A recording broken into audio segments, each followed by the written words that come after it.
Hello, ACTE 655 students. My name is Dr. Dietrich. The goal of this video is just to give you a very quick overview of the D2L site.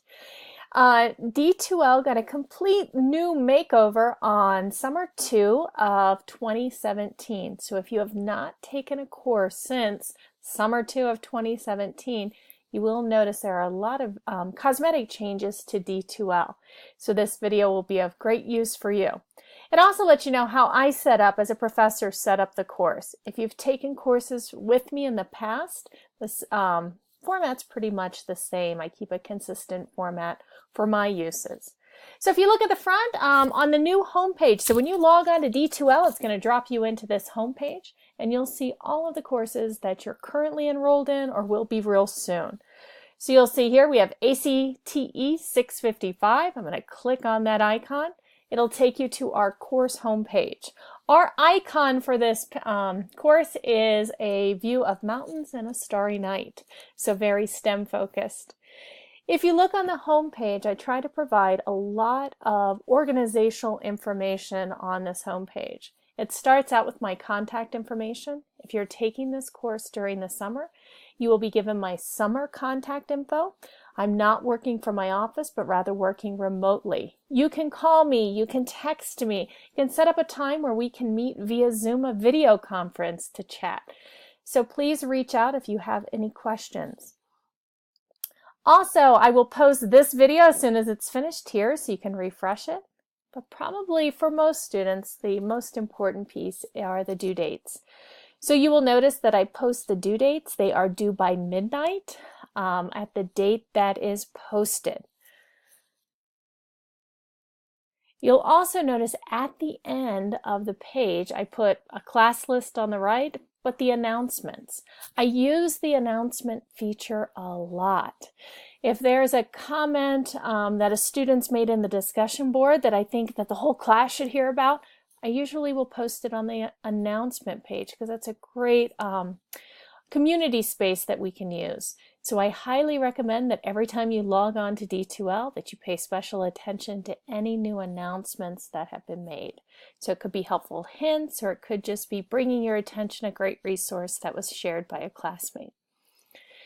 The most important feature on this homepage is really that button right here in the center. It's the content button. Everything for this course will be contained in the content section. So let's go ahead and click on it.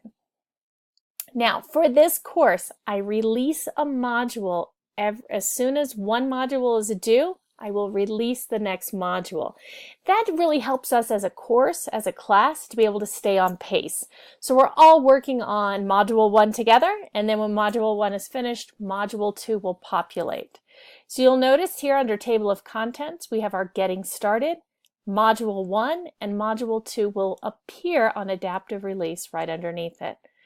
Under Getting Started, you're going to find the syllabus, you're going to find a checklist of activities, and under Module 1, I've clicked on it. This will be how every module is set up. The first thing you'll notice is Module 1 Overview.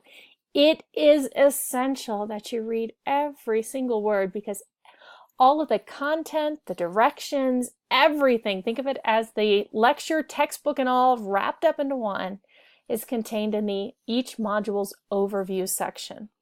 So let's click on that.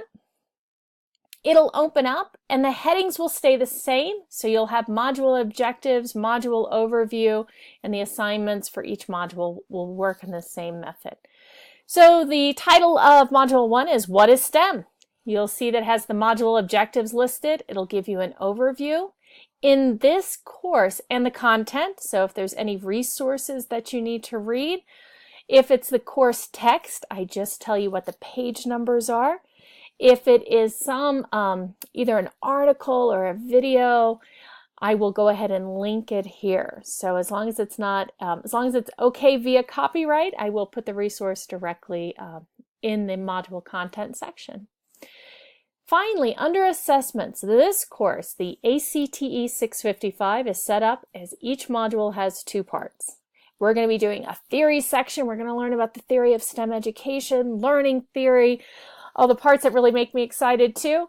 But then the second part is where we're going to put it into action.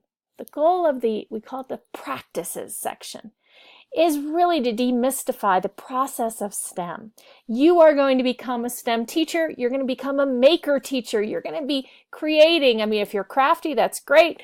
If you are just a person that loves to explore and experiment, that's where we're going to be doing it. For the practices section, just to kind of ease your thinking, for the practices section, I will make sure that you will be able to do it with tools and materials that you can find either at Walmart or around the house. If you happen to be a secondary tech ed teacher, or you're a secondary chemistry or physics teacher, you have your entire laboratory at your disposal.